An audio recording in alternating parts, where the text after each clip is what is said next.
Hey guys, I know I ain't posted no video in a while on the Rhino, but I've got it tore down a lot. Gotta get everything tore apart where we can cut, stretch. So, still not quite 100% sure how I'm gonna do it, but I'm thinking about cutting it across right through the middle and stretching it about 6 to 8 inches.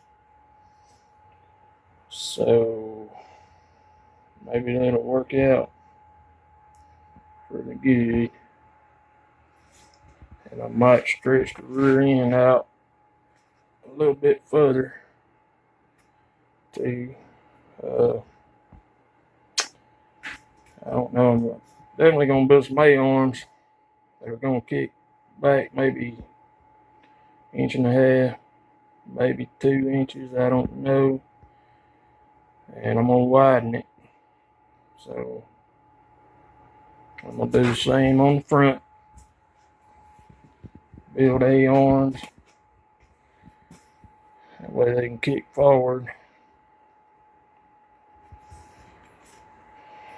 Another maybe 1.5 inches, 2 inches, and that'll help clear my 30-inch tires.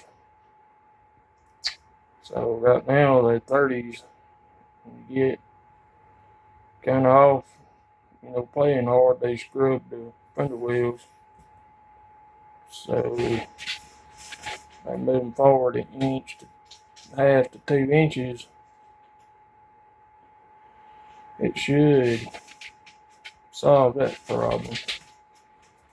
Which, like from the factory on the Rhino, you can see where the diff's at in there.